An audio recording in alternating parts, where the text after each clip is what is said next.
Habit या आदतें एक ऐसा प्रोग्रामिंग है जो आपकी अवेयरनेस और होश के ना होते हुए भी चल सकती हैं, ऑटोमेटिकली चल सकती हैं। उसके लिए आपको पूरी तरीके से होश में रहने की ज़रूरत नहीं है। और हर आदत का एक नेक्स्ट लेवल होता है एडिक्शन, लत, जब मनुष्य उस आदत को दोहराए बिना नहीं रह सकता। आरंभ में उसे आनंद आता है और बाद में वो हेल्पलेस होकर वही कार्य दोहराई चला जाता है एज एन एडिक्शन। आदतें कई प्रकार की होती हैं, जैसे उन आदतों की एक फ्रिक्वेंसी होती है। कुछ आदतें ऐसी होती हैं जो कि दिन में एक बार तक सीमित रहती हैं। कुछ आदतें रेगुलरली जीवन पर्यंत चलती रहती हैं, एक मंत्र जाप की तरह। फ्रस्ट्रेशन, चिंता करना, स्ट्रेस, सफरिंग में जीना, प्रोक्रास्टिनेशन, ये सभी आदतें उनमें से आती हैं जो जीवन पर्यंत चलती रहती है। इनका कोई ऐसा भाग नहीं है कि जीवन में या दिन में एक बार ही होगा। कुछ आदतें अच्छी भी होती है, ऐसा हम मानते हैं, जैसा कि लाइफस्टाइल, जीवन शैली। तो जीवन शैली भी एक आदत हो सकती है जिसमें मनुष्य उससे बाहर नहीं जा सकता। मनुष्य उसी तरीके की जीवन शैली में जीना चाहता है और वो उसी तरीके से अपने जीवन का निर्माण करता है। सेकेंड वर्ल्ड वॉर में एक जब जेल तोड़ी गई तो कैदी वहां से भागने लगे, मगर कुछ कैदी ऐसे थे जो भागने को तैयार नहीं थे। उन्हें उस जेल की आदत हो गई थी और उनके लिए दुनिया की सबसे अच्छी जगह, सबसे सेफ जगह वो जेल ही थी। इसी प्रकार से एक बात देखें तो जूस पीना एक आदत है, अगर अच्छी आदत है, बट अगर वो जूस ज्यादा क्वांटिटी में पिया जाए तो वो अच्छी आदत नहीं है। तो क्वांटिटी इज ऑल्सो इंपॉर्टेंट। आदतों का एक प्लस पॉइंट भी होता है कि वो आपको एक अच्छा स्पोर्ट्स प्लेयर बना सकती है, एक फोकस्ड पर्सन बना सकती है, एक सफल व्यक्ति बना सकती है। क्योंकि आप कोई एक ही काम को बार बार जब करते हैं तो उसमें आप दक्ष होते चले जाते हैं, आप उसमें दक्षता हासिल कर लेते हैं, महारत हासिल कर लेते हैं।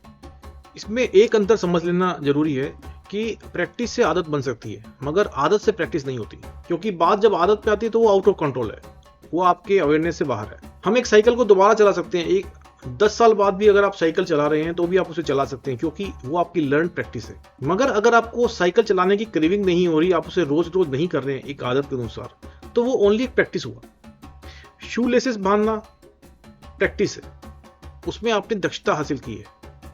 किंतु अगर ये आदत बन जाए तो आप समझ सकते हैं, अगर आप किसी व्यक्ति को बार बार देखेंगे कि वो शू लेसेस को ओपन कर रहा है या बांध रहा है, तो ये कितना भयावह स्थिति हो सकती है उसके लिए और आपको देखने वाले के लिए। जो आदत है वो प्रैक्टिस के बाद की चीज है, जो उसका नेक्स्ट लेवल पर आती है। सबसे महत्वपूर्ण जो हमें एडिक्शन के बारे में समझना है वो है बॉडी इनटेक के बारे में। हम क्या खाते हैं, क्या पीते हैं, कौन से पदार्थ हमारे शरीर में हम उतारते हैं। इसमें ज़्यादा भोजन करना भी हो सकता है, नशा का पदार्थ भी हो सकता है। अब जैसे ज़्यादा भोजन करना है, उसके पीछे कुछ कारण जो नॉर्मली देखे गए हैं। एक तो होता है स्ट्रेस रिलीजिंग, आपकी स्ट्रेस रिलीज होती है जब आप ज़्यादा भोजन करते हैं, आपको ज़्यादा सेटिस्फैक्टरी लगता है। इसमें एक फैमिली एडिक्शन भी होता है, दूसरा टाइप। आपकी पूरी फैमिली का जो खाना खाने की जो शैली है, जो स्टाइल है, वो सेम है। उनके लिए भोजन के मतलब और भूख होने के मतलब बिल्कुल अलग है। तो ऐसे आपने देखा होगा कि पूरी फैमिली मोटी होती है, और ये जेनेटिक नहीं है। वो क्या कहते हैं कि ये जेनेटिक है, हम तो पानी भी पिएंगे तो भी हम मोटे हो सकते हैं, ऐसा नहीं है। ये जेनेटिक नहीं है, ये पारिवारिक भोजन शैली है। जब आप डाइटिशियन को इस पिक्चर में लेकर आते हैं तो वो आपको डाइट प्लान क्यों देते हैं? क्योंकि मनुष्य एक ऐसा रोबोट बन चुका है कि उसका शरीर उसको ये इंफॉर्मेशन नहीं दे रहा कि वो भूखा है और अब उसे खाना है, या उसे अब और नहीं खाना है क्योंकि उसका पेट भर चुका है। उसका शरीर उसे ये इंफॉर्मेशन नहीं देता है क्या आपके बॉडी को अच्छा लग रहा है, क्या खराब लग रहा है, क्या ज्यादा लग रहा है, क्या कम लग रहा है। इस केस में कितना खाना आपको खाना है, कितना पीना है, कितना करना है, इसके लिए डाइटिशियन तय करके एक पेज पे लिख के दे देता है। और एक चीज काम भी करती है, तरकीब काम करती है, और इसमें कुछ गलत नहीं है। बट सबसे आइडियल और सबसे ज्यादा प्रभावशाली वही है कि आपकी बॉडी आपको सिग्नल दे, एक सूचना दे। उसके लिए प्री फ्रंटल कॉर्टेक्स काम करता है, ये मैं आपको थोड़ी देर में बताता हूँ। कुछ बॉडी इंटेक्स के ऐसे एडिक्शन होते हैं जो आपके शरीर को कमजोर करते हैं, डिटेरियोरेट करते हैं, और ऐसे कई तरीके के एडिक्शन हो सकते हैं। ये एडिक्शन खाने के, पीने के बहुत तरीके के हैं। नशे की कितने प्रकार होते हैं उसकी कोई कमी नहीं है, मगर आप उसे कंटिन्यू क्यों करते हैं? इसका मतलब यह है कि आपकी बॉडी आपके लिए इंपॉर्टेंट नहीं रह जाती एक समय आने के बाद, तो आप सुसाइडल हो जाते हैं, एक तरीके से सुसाइडल, जो अपनी बॉडी को डिटेरियोरेट करने को तैयार हो जाता है। आपके जीवन का मूल्य आपकी आदत की अपेक्षा छोटा रह जाता है, और उसके बाद भी आप अपनी आदत को छोड़ने को तैयार नहीं होते। अब हम समझते हैं कि आदतें काम कैसे करती हैं। आदतें काम करती है बिहेवियर एंड रिवॉर्ड सिस्टम पर। हम कब क्या करते हैं और उससे हमें क्या रिवॉर्ड मिलता है, क्या पुरस्कार मिलता है, आनंद मिलता है, मजा आता है, हमारी स्ट्रेस रिलीज होती है। हमको जैसे टीवी देखना अच्छा लगता है तो हमें अच्छा लगेगा क्योंकि डोपामीन एक थ्रस्ट देता है, जो हमारा रिवॉर्ड सिस्टम है वो हमें एक हैप्पीनेस देता है, या वो हमें जो हमारी स्ट्रेस है या टेंशन है आम जिंदगी की उससे दूर लेकर जाता है, तो एक वो भी एक तरीके की हैप्पीनेस है। रिवॉर्ड की फील करवाने वाला जो मेन कैटलिस्ट वो ये डोपामीन ही है, जो ये डिसाइड करता है कि कैसे न्यूरॉन्स वायर एंड फायर करने वाले हैं और हम आम जिंदगी की परेशानियों को कुछ समय के लिए कैसे भुला सकते हैं। तो ये डोपामीन ये याद रखता है और आपके ब्रेन को बार बार वही ट्रिगर करता है। डोपामीन के लिए अगेन एक और एक्सेप्शन है, एक और अपवाद, वो ये है कि डोपामीन हमें कुछ मिले उसके पहले ही हमें वो हैप्पीनेस देने लगता है। अगर जैसे किसी को आइसक्रीम की आदत है तो वो डोपामीन पहले ही, वो व्यक्ति जैसे ही आइसक्रीम देखेगा उसको वो हैप्पीनेस देने लगेगा कि जब आप इसे टेस्ट करेंगे तो आपको कैसा लगने वाला है, कैसा अच्छा स्वाद लगने वाला है, कैसी संतुष्टि मिलने वाली है। उसने आइसक्रीम खाई नहीं है मगर वो फिर भी वो फीलिंग ले सकता है। और ये ओनली आइसक्रीम का एक एग्जांपल है, हर दुनिया में हर लेवल की आदतों में ये होता ही होता है। आपको हैप्पीनेस सच में मिले उसके पहले ही आप वो अनुभूति लेने लगते हैं। इसीलिए विजुअलाइजेशन बहुत इंपॉर्टेंट है, आप कैसे विजुअलाइज करते हैं, और इसके बारे में हम थोड़ी देर में बात करते हैं। अब हम बात करेंगे आदतों को छोड़ने के बारे में, लत से मुक्ति के बारे में। जब reward value and reward nature change हो जाती है तो हैबिट भी चेंज हो सकती है। रिवॉर्ड नेचर चेंज होने के लिए जो समझ, जो अवेयरनेस आपकी हेल्प करती है, जो वो मंत्र बन जाता है। दिन रात उठते बैठते आपको वो मंत्र का जाप करना पड़ता है। और वो मंत्र जाप कैसा रहता है कि जैसे एक आदत आपकी हेल्थ को खराब करती है तो आप एक अच्छी हेल्थ को अपना मंत्र जाप बना लें, दिन रात उसी के बारे में सुने, उसी के बारे में देखें, तो अपने आप ही आपका रिवॉर्ड सिस्टम जो बेकार आदत थी उससे मिलने वाला रिवार्ड वैल्यू जो था, आनंद या मजे करना, उसके अगेंस्ट जाकर अपनी अच्छी हेल्थ के लिए आदतें को अपने आप बनाने लगेगा। कुछ आदतें ऐसी होती है जिसमें आपकी बॉडी डिमांड करती है, आपकी सेल्स डिमांड करते हैं कि वो आदत को छोड़ने नहीं देंगी। वो सिर्फ विल पावर और या फिर इच्छा शक्ति पर डिपेंडेंट नहीं है, उससे ज्यादा परे है। बट कुछ भी हो जाए, अगर आपका रिवॉर्ड सिस्टम चेंज होता है तो कोई भी आदत आपकी चेंज हो सकती है, चाहे वो कितनी भी गहरी हो या कितनी भी ज्यादा घनी हो। हर न्यू हैबिट के लिए एक ही चीज है जो बीच में ऑब्स्टेकल होती है, बीच में तकलीफ देती है, वो है आपकी मंडेन नेचर, व्यक्ति की, मनुष्य की मंडेन नेचर जो डोमिनेट रहती है। वो हमेशा आपको न्यू थिंग्स में डिसइंटरेस्ट पैदा करेगी।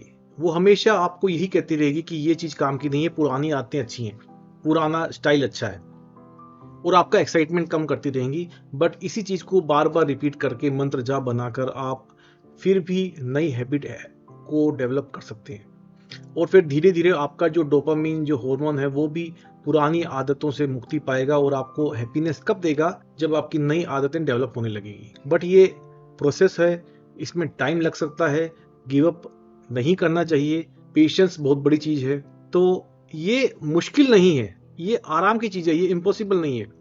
सिर्फ आपको रिवॉर्ड सिस्टम को चेंज करना है, आपको फील गुड फैक्टर जो आप लगाकर अटकाए बैठे हैं कहीं तो हैंगर पर, वो आपको उतारने हैं। आपके फील गुड फैक्टर आपको कहीं और लेकर जाने हैं, जो कि जहां पर पुरानी आदतें नहीं है, और एक नया जीवन है, क्योंकि जहां पुरानी आदतें हैं वहां आपका जीवन भी पुराना है। किसी भी एडिक्शन या आदत से छुटकारा पाने के लिए या नई आदतें बनाए रखने के लिए एक और जो सबसे बड़ा कैटलिस्ट है वो है अवेयरनेस एंड कॉन्शियसनेस। और महत्वपूर्ण जो योगदान इसके अलावा है वो है मेडिटेशन का। ऑफ कोर्स आप इतनी जल्दी जल्दी आदतें बना सकते हैं और छोड़ सकते हैं हर दिन, अगर आपकी अवेयरनेस एंड कॉन्शियसनेस बहुत अलग लेवल पर है। जो भी आप आदतें अपना रहे हैं, चालू रखे हुए हैं, अवेयरनेस कॉन्शियसनेस से वो फीकी होती जाती हैं और नई आदतें बन सकती हैं। और ये इतनी जल्दी जल्दी होता है जिसका कोई हिसाब नहीं है।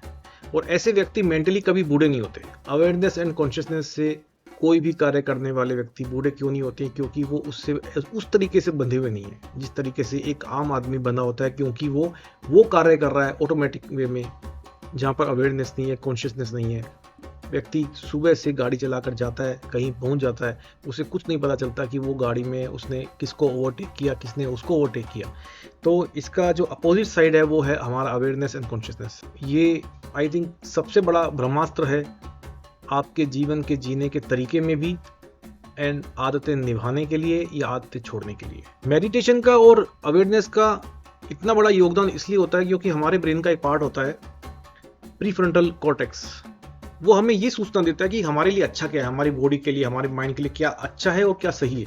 वो हमारी विजडम को जागृत रखता है, हमारी विवेक बुद्धि को जागृत रखता है। तो जो मेडिटेशन करते हैं उनका प्रीफ्रंटल कॉर्टेक्स उतना ही एक्टिव होता है जितना कि एक आम आदमी का, मगर वो इतना सेंसिटिव होता है कि वो प्रीफ्रंटल कॉर्टेक्स की आवाज दबाई नहीं जा सकती, वो उसे इग्नोर नहीं कर सकते, उन्हें वो बात सुननी पड़ेगी। इसीलिए ही वो ऐसे व्यक्ति बुरी आदतों में बंधते नहीं है। आदतों को बदलने में अब सबसे महत्वपूर्ण जो है ब्रह्मास्त्र वो है विजुअलाइजेशन, क्योंकि आदतें पड़ती भी विजुअलाइजेशन से ही है।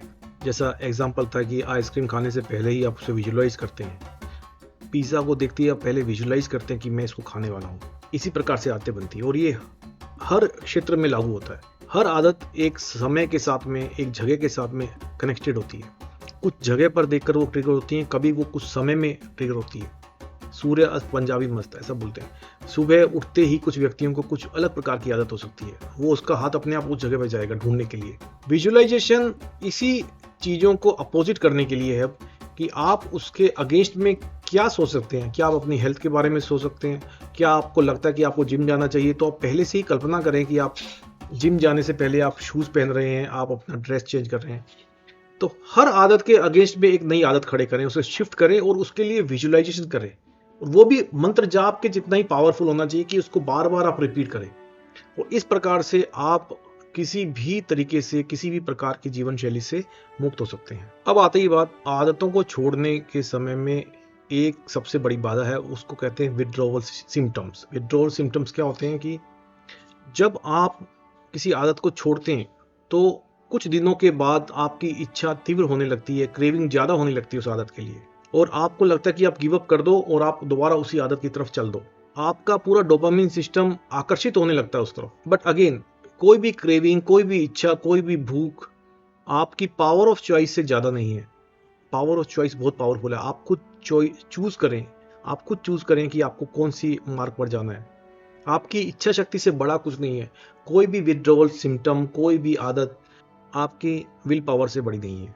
अब ये अंतिम पॉइंट है कि जब आप एक आदत को छोड़ते हैं और दूसरी आदत पकड़ते हैं, तो पहली बात तो आपको कहीं ना कहीं समझ में आ रहा है कि जीवन मूल्यवान है, आपका जीवन मूल्यवान है, इसकी कोई कीमत है। तो उसके बाद आप 4 चीज़ें पकड़ भी सकते हैं, 4 चीज़ें छोड़ सकते हैं। और सिर्फ ये यहाँ तक ही सीमित नहीं है कि आपने एक आदत पकड़ी, एक छोड़ी, क्योंकि आपकी थिंकिंग, आपकी फीलिंग, आपके एक्शंस उस वक्त में सब अलग हो जाते हैं जब आप एक नई मार्ग पर निकल जाते हैं। उस स्थिति में आप एक नए मनुष्य का जन्म है। आप दिन में 60,000 विचार सोचते हैं और वही रिपीटेड विचार आपकी आदत बनाती है, वही आपकी फीलिंग है, वही आपके एक्शंस है, वही आपकी थिंकिंग है। तो जब आप एक नई आदत की तरफ जाते हैं तो ये 60,000 विचार भी आपके बदलते हैं। तो आप इसे इतना ही ना समझिए कि आपने एक आदत बदली, आप पूरी तरीके से एक नए व्यक्ति हैं, एक नया व्यक्ति का एक जन्म है और ये हर दिन हो सकता है। Every day it is possible कि आप एक नया जीवन जी